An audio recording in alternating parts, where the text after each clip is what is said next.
podcast. We're here to pump up your writing. And now your host, Andi Brixey, personal trainer at The Writing Gym. Hey there, writers and muse daters, and welcome to The Writing Gym podcast. In this great new episode, Annalisa and I get to chat with picture book author Mike Bender about his journey to publishing a picture book. We'll answer so many questions that we get from authors, like how do I know what's trending in the picture book market? What kind of support do I get from a traditional publishing house? How effective will my author platform be to market and sell my book? And how do I create a quality relationship with my editor? And so much more. Make sure that you download the freebie on the show notes and enjoy the episode. Happy writing! And now I'd like to introduce you to our resident writing coach, the gal who helps you pump your writing into shape in the Writing Gym. Welcome back to the Writing Gym podcast, Annalisa Parent. Thank you, Andi. I am so happy to be here again with our listeners. And just to share a little fun fact about Annalisa, did you know that as short as she is in stature, and for those of you who have met Annalisa in real life, you know exactly how small she is. She used to actually play on a volleyball team. Annalisa, could you reach the net? I could, but I was definitely never spiking it into anybody's face, that's for sure.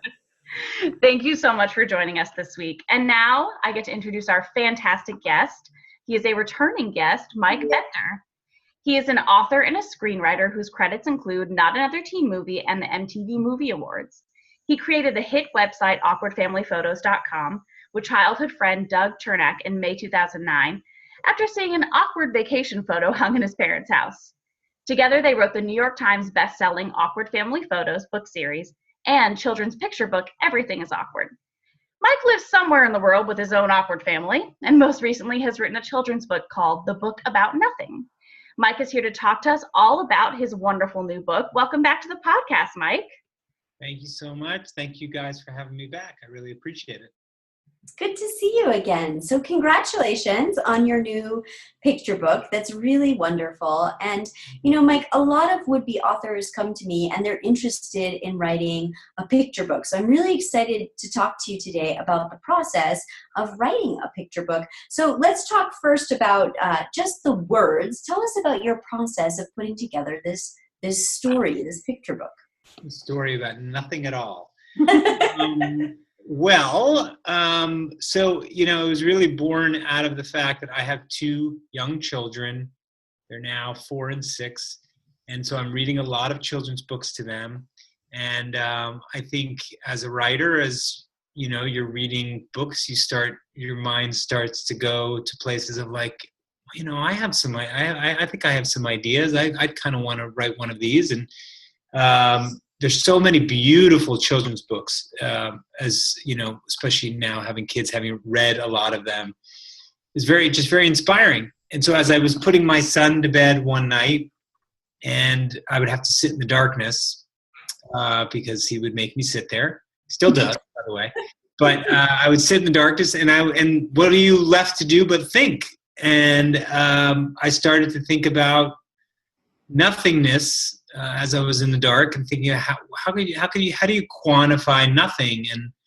And this could be a really fun sort of way to introduce kids to concepts of math, concepts of, I kind of love the idea of writing children's books that are sort of philosophical for kids. And, you know, ultimately, you know, this book is very much about, we live in a world that's very overstimulated, and it's kind of saying, you know, it's okay to do nothing at all. And so that was as I was sitting there doing nothing in the dark. That was what came to me, and it was really just that small nugget of an idea. And I thought, can I build a whole book around nothing at all, like I said? And that was the challenge, and that's what made it fun. Oh, I love that. And, you know, I think that's a common motivation for a lot of people to write a picture book, is that they've got kids, they've got grandkids, they're reading a lot of picture books. And I'm sure that helped you to know what is publishing now or what has published recently, and what the market is for what kinds of books are out there, what kinds of books your kids love, they don't love, all of that data to really put that into the marketability of your book. I think it's the best way to do it, quite frankly, because you have these little test subjects in front of you and I read them the manuscript before I even had images to go with their illustrations, just to see how they would react, if they would laugh. And ironically, the book took about 3.5 years from the time I submitted the manuscript to when it was published. We can certainly get into the ins and outs of that, which is interesting, and there were things I learned that I didn't know about the publishing business, the children's publishing business. Mm-hmm. But shortly after, like a year later, the book with no pictures came out. And of course, everyone, by the time my book came out, they said, "Oh, it's like the book with no pictures." And I was like, "Well, I turned it in before that."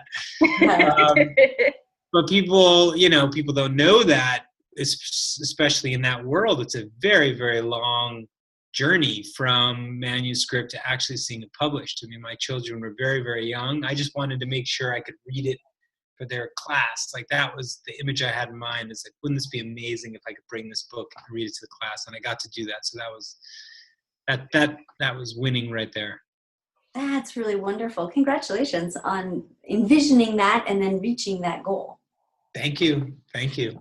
So, you mentioned something really important. So I have spent the last 2 weeks of my life speaking at every library in the greater Denver area about how people publish books. And you just tapped on something really important, because one of the things that I point out is that if you're looking to publish a picture book, the average cycle is about 1.5 to 2 years. But if you're looking to do a picture book, please anticipate that you'll be waiting much longer. So tell us about what that looked like for you to go through a 3.5-year publishing cycle. Yeah, and I think you're right. I think that is what that is what I've been told the average is too. I think in my case, there were a few factors. One is, you don't know when you get into publishing a children's book. You send in your manuscript, right? What you don't know is who the illustrator is going to be. And I thought, that I would be more a part of that process. Well, really what happens is the publisher takes your manuscript, says, great. And now they're gonna go find an illustrator. They really want to control that piece of it. Unless you're coming in with an illustrator who has a bunch of published books and successful books. But for most of us who are just getting started in that world, you don't have a network of famous illustrators. So that part of it took a lot of time. They were collaborative. They sent me the illustrators. The editor was great about that. But those illustrators might not be available for a year. They might be working on 3 books. Illustrators, certainly ones in demand, have quite a bit of backlog. So that's where it can take a lot of time, because you might be waiting 1.5 years for the illustrator just to begin. And then there's the process of, once they begin, of the illustrations, working through them, giving them notes. And then in my case, where it got really kooky, is the cover. The cover of the book, because of the concept was nothing, there was a lot of debate over what the cover should be. I sort of envisioned this like Beatles White Album cover for the book, but the publisher really was like, no, this has to engage children. There needs to be characters, and I don't know. I never really loved where we ended up, but I was also very what's the word? I was very grateful just to be a part of the process, and I thought, you know what? I don't know what I'm talking about. I should just sit on the side and learn. This is my first book, so I should really just observe. And that cover photo has to make it through the editor, the sales people. There's like 3 or 4 different people that have to approve this. The publisher, has a say in that, and so it's a very long process. And I think the cover itself might have taken 8 months just to get that hammered out. So that's why it ended up taking, 3.5 years. Thank you for walking us through that. And I'm going to throw in one more question, and then I'll let Andi have a turn. But one of the things that a lot of would-be children's authors, specifically picture book authors, ask me is, oh, so I write the book and then I find an illustrator and we walk up to the publishing house together. I'm like, no. That's not how it works. The publishing house gets to choose that illustrator for you. So can you dig into that a little bit? Because people ask me a lot of questions about what that looks like, why they don't get control over who the illustrator is, or when they might get some control over either who the illustrator is or what the actual illustrations look like. Well, so the short answer is certainly for your first book, you have no control. I think that the way the publisher looks at it is they really want to control that piece of it. They want to, in the selecting process, the editor really made me a part of it. I mean, she would send me, and I worked with Crown, which is a division of Random House. They were very collaborative in that way. She would send me the illustrators and say, "Do you think this is the right vibe?" And she certainly took my feedback there. But once we selected an illustrator for the book, I didn't see anything until the very end, until the illustrator had sort of done everything and had been approved, and their art department had signed off on anything. So yeah, it's kind of blind in that way, and it's scary because you don't know what you're going to get. I too thought, do I need to come in with an illustrator? Is this something I need to do? Do I need to do that sort of vetting before? But I was told, no, they don't. In fact, if you come in with an illustrator, it's sort of a strike against you in that world. So, because you want the editor to see the book in their head first. If you have an illustrator and they don't execute well, then you've just sort of shot yourself in the foot. So yeah, it is interesting in that way. I think, and I can speak more to, the next book, which I've actually set up with the same editor, and how that process is going to be a little bit different. But certainly for the first book, that is the way it kind of goes. Yeah, thank you for walking us through that. It's good to hear it from the horse's mouth, what your experience was. So I absolutely would love to hear about your second book and how the process differed for book 2 from book 1. Well, the first thing is, when you have a second book, that means that the first book there was enough of a success that they want to do a second book. So you already have a little bit more leverage going into that than you do with the first book, right? When they don't really know how this book's going to do. In my case, the book performed very well in the educational market. It did very well, and this is something for people who want to write children's books to know too, is unlike if I just wrote a book about, the Kardashian family, which I'm working on, by the way. I love it. No, definitely not. But if I was writing that book, it would have to really do well on Amazon, in the bookstores, what bookstores are, what's left of bookstores. And so that's really where it would be tested. With the children's book, you kind of have two different markets. You have the stores, you have the independent book publishers, you have the Barnes and Nobles, Targets, you have those venues, but you also have the educational market, which I knew nothing about. There's the libraries, there's the schools.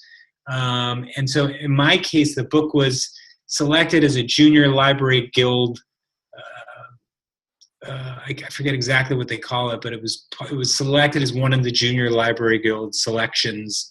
And that means that the libraries designated this as a book that they were interested in. And because of that, other libraries found the book, and a lot of libraries took the book in. So, which is awesome, because where do a lot of kids still go to look for books? My kids love to go to the library, especially with children. So I didn't know that existed, but that gave this book another life, and it allowed the opportunity for me to do another book. So I wanted to make that clear so people understand there is other ways than just selling it, in the bookstores, because that can be very, very tough for a first-time author. How do you market this book? If you go to a bookstore, you're going to see The Day the Crayons Quit in every single bookstore, and you're going to see a number of books that you see again and again and again. It's like, well, what about the new books? How do these get seen? So you have the libraries and you have other ways to do this. Because of that, like I said, it did well in the educational market, and they came back and said, let's do another one. The second book is called The End, and it ends on page 1. Again, my challenge. I like with each children's book, I want to give myself a challenge. And this was like, how do I end a book on page 1, but actually create a story from that? And so the book is sort of philosophical in that it's about endings really being beginnings. And it's about the concept of ends as beginnings. And so while it ends on page 1, it's just the beginning really of the story. It's told by a caterpillar, kind of pokes his head through the page and teaches kids that, just because it's the end of, the sun sets, well, it's really just the beginning of the next day. And there's all of these examples, visual examples, so that kids can understand that the end doesn't really mean the end. And that kind of felt like it fit the book about nothing, that sort of same kind of thematic structure to the book. And that, that was something that worked for all of us. And so now we'll be in the process of looking for an illustrator. And what's nice is the editor this time, I think, acknowledges that maybe some of the things that we felt weren't quite right the first time around. In my case, the illustrator that was chosen also happened to be a dental surgeon, which we found out, and was doing a lot of dental surgery. And so it was hard to get him to sort of lock down. So I think this time we're going to look for someone that's much more available as an illustrator. And I think that we're going to look for somebody that we all agree on in terms of the style of that illustrator. I was on the fence a little bit with the first book, to be honest. And so, so that's where we kind of landed on this book. But we're just beginning the process of illustration. The manuscript itself is done. Thank you for walking us through that. I think that's super interesting. And I want to back up to one of the points that you make that I talk to authors about all the time, and I'd love to hear your experience with it. And that is that the support that you get from a traditional publishing house, and by the way, congratulations on landing Random House. It's a really amazing accomplishment. The support that you get from the publishing house on book 1 often, in fact, 99.something% of the time, looks very different from the support that you may get on book 2. But the way that book 1 sells impacts whether or not there ever will be For sure. a book 2. So talk to us a little bit about what that experience was like for you, making that bridge from book 1 to the possibility for book 2. Well, when the book came out, I think, I guess I thought I had an advantage in that I was like, well, I have Awkward Family Photos, this website with 3 million people, right? And a lot of the biggest demographic that we have are working mothers, 25 to 40 years old. And so I thought, this is a great demo for a children's book to be marketing towards. So I'm like, I have this built-in audience. We're going to be able to sell so many books. And the truth is, when I got the book and I put it out to our audience, I didn't get much of a response because I think a lot of people were like, where's the photos? What's awkward about this? And they didn't know what to make of it. So I thought it was going to be a walk in the park, and it really wasn't. It was very, very difficult. I had to really think about how can I market, what can I do to market this book? Because you don't really get help from the publisher. They pretty much send you out there with your book and say, do what you can. So what I found, and I want to bring up this one particular company because I think they're so relevant to the conversation we're having about children's book, but there's an amazing company, and I found this just on my own. The publisher didn't tell me about this, called Literati. And Literati is, I don't know, are you familiar with that, Annalisa? I'm not. So they're out of Austin, Texas, really cool kind of startup vibe, but they're a subscription box for children. It's all children's books, and what they do, I think that's different than some other subscription boxes out there, is They only find stories and books that you would not find in the store. So these are books that haven't been found or discovered or gotten widely popular. And they curate these boxes really carefully, so they're themed out. One could be about, imagination. One could be about space. And it could be all different books about the same theme. And so what they're trying to do, and I ended up, speaking a lot with the woman that founded Literati, because she was also an author, and she also came up upon the same challenge of being a first-time author and how do you get your book out there. And she was very frustrated, so she started this company to essentially try and solve that problem. And I sent her the book, and I said, I'd love to be a part of this. I think it's amazing what you're doing. It's really beautiful the way they curate the boxes, too. They all have a little, almost like a little science experiment into them. They have art. They have little stickers that are beautifully done for the books. It's really, really, I can't recommend Literati with any more enthusiasm. They really are a great, great company. And so she took the book, and that helped quite a bit, because when they take an order, it's over a couple thousand books in the subscription box. So the point of that story is that you have to do a lot of work on your own, and you have to discover things that might be out there that even the publisher doesn't know about it. By the way, when I told the publisher, they're like, awesome. But I was like, how did you not know about this? You guys are children's book publishers. Shouldn't you know? Shouldn't you know that this company exists, and shouldn't you be pitching them?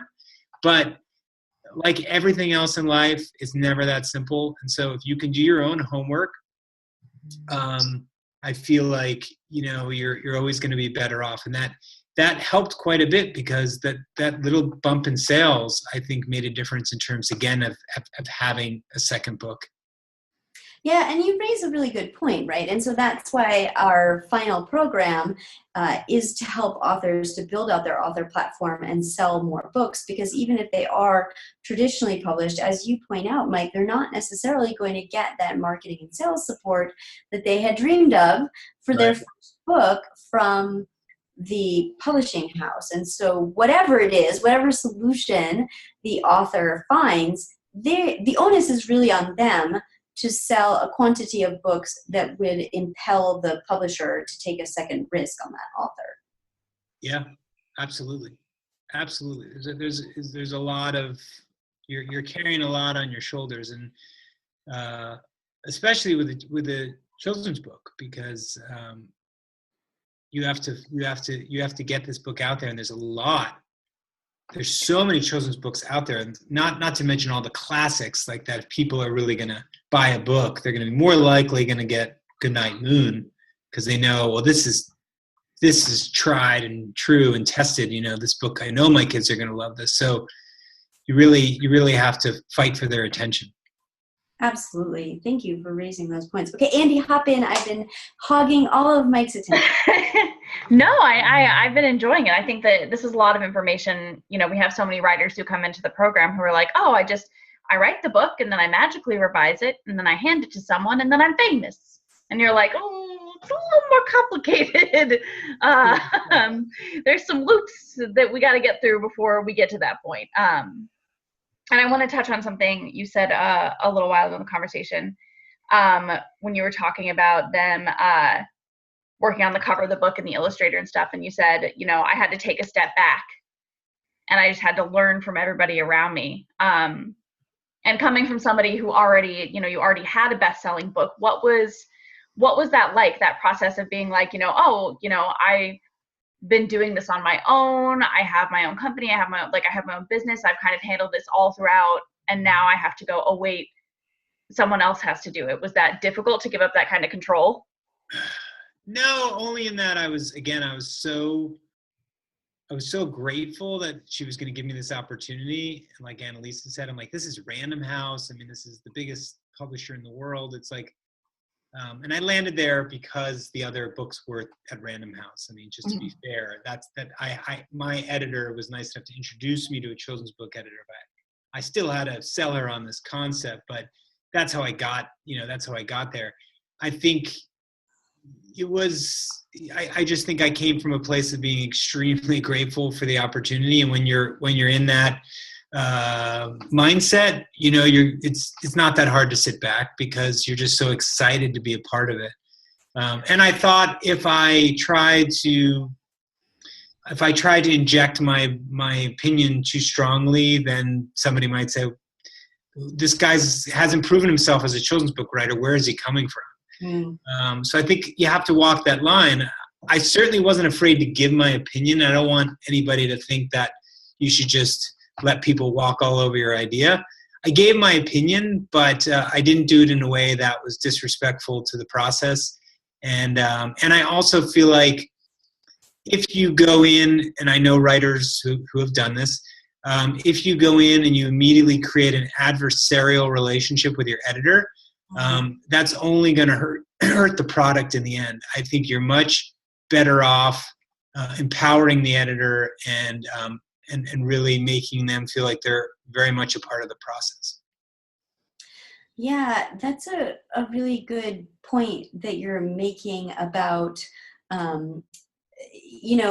success begets success. And so your Awkward Family Photos book series became a New York Times bestseller. So you'd proven yourself, and yet that wasn't a 100% guarantee, right? They weren't like, oh, Mike, what other ideas do you have? We'd love to, right? You got the open invitation. Right.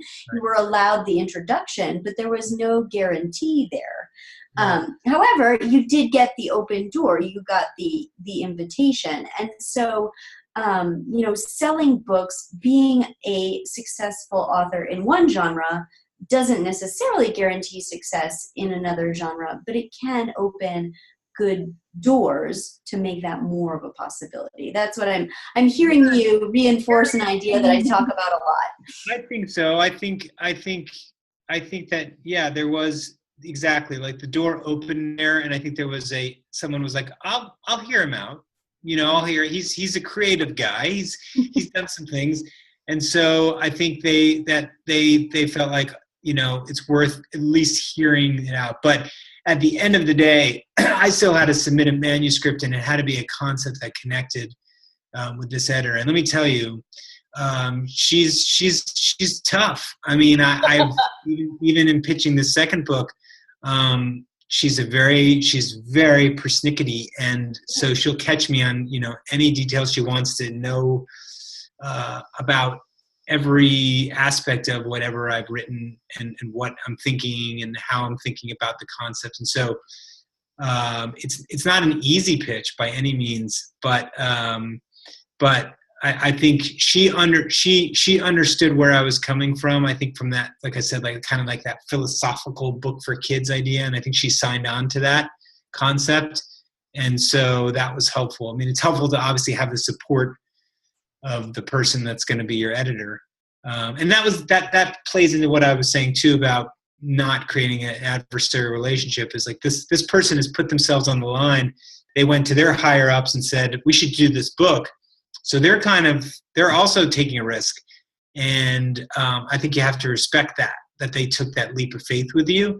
And so that's part of the reason you have to really, you're a team. You got to work together. And you also have to understand that they have more experience. This editor has done, dozens and dozens of children's books, many of which have been very successful. So I gotta try and learn. Yeah. Well, first off, I just want to say I love it that you use the word persnickety because it's one of my favorites. Great. And secondly, I think that you're tapping into something. Every November is National Novel Writing Month. Tens of thousands of writers bang out a novel in a month and they think, great, I'm done. And just because I'm finished, somebody is going to publish this. But what you're talking about is, people who are looking for a certain degree of standards, people who are looking at books on multiple levels for how it can be successful and how we move a book out into the marketplace. So can you speak to that a little bit around, quality issues and why editors are so dang persnickety?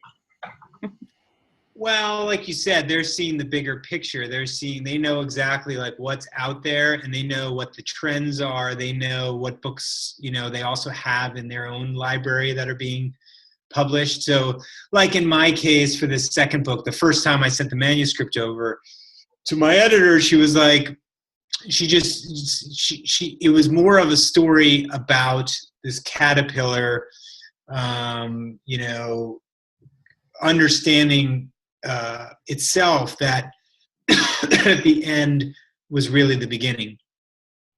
And she took me back to the first book and said, well, what I really loved about what in that book is that there was an educational aspect to it. Like you were teaching the kids about this concept. And so I had sort of had to rethink the way I was, doing the book, and the manuscript we ended up writing was where the caterpillar sort of already understands this concept and is teaching it to the kids. So it's a subtle difference, I guess, is what I'm saying. But she also was thinking about the fact that we have to pitch this to educational markets. Mm-hmm. And so, there has to be an educational aspect to this book for libraries to want to pick it up in schools. And that's not something as the writer I was thinking about. I was just thinking about story. Right. You raise a really interesting point there, Mike, that we talk to authors about every day, all day, that, the publishing standards are what you write your book to. And it sounds like you had a lot of success. So again, congratulations on this wonderful book. And I know, Andi, you'll want to hop in with our last question. I do. And you've answered this question before, but I'm hoping these new couple of books, rather, will give you a new perspective. If you could give one piece of advice to aspiring authors, what would that be? I'm trying to. I don't even remember what I said last time. I don't want to repeat myself. Now, are we talking about writers in general? Are we talking about children's books? Talk about children's books.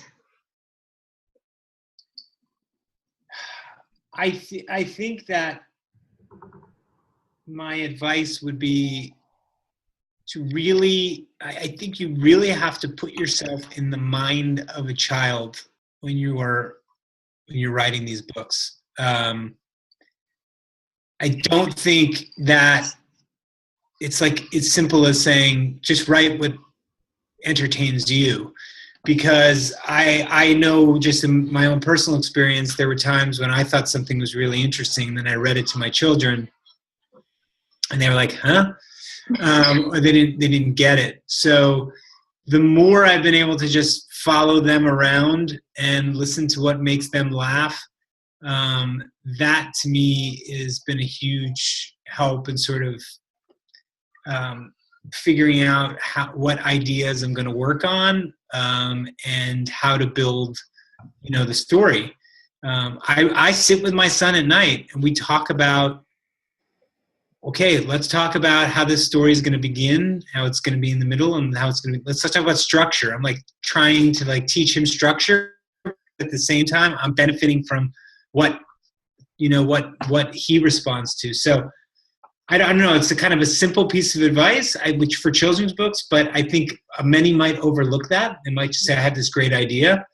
But I would say make sure you check in with some children before you go all in on that idea. Well, I feel like it's not just children's books. That's pretty much it's a good advice for any writer of, know your audience. Know your audience, yes. Who is your audience, and listen to them, pay attention to them, get to know them, because that's going to be what sells your book. Well, yes, and not only is it going to sell your book, one day you're going to have to do a children's book reading in front of 30 children. So you want to make sure you get those laughs if it's a funny book, or that you get the response you want. So do your homework, and I think that's a big piece. Thank you so much for sharing that with us, Mike. It's been amazing to talk to you about nothing and everything. You're welcome for that pun, everybody. Also, I'm sorry. You can find the link to Mike's website as well as how to purchase his new book in the show notes for this episode at www.writing-gym.com/nothing. And thank you, Annalisa, for more of your great writing advice and questions. Annalisa is the resident writing coach in the Writing Gym, and she helps writers to find the confidence and expertise to bring their novels from idea to publishable. You know, you could publish if you only knew how. Mike has given us some great advice today, but if you love the Writing Gym podcast and if you find these tips valuable, think of how much faster your writing will get pumped into publishing shape in the Writing Gym. Remember to book your call with one of our specialists today at www.datewiththemuse.com/publish-now. It will be the best 45 minutes that you will invest on your writing career this year. The Writing Gym even has a personal trainer, me, to help keep you accountable to your writing goals. You know how you always have that pesky way of saying, I love to write, but I just can't find the time, or, you know, I'll do it next week. I'll work on that chapter next week. Well, what would it be like to have a gentle guide, someone to check in with you on how you're doing and make sure that you're meeting your weekly writing goals? Well, you can. And you can get all the accountability and help that you need to make the time for writing in the Writing Gym. Make sure to go to www.datewiththemuse.com/publish-now to sign up. Thank you so much for joining us to pump up your writing here on the Writing Gym podcast. Happy writing!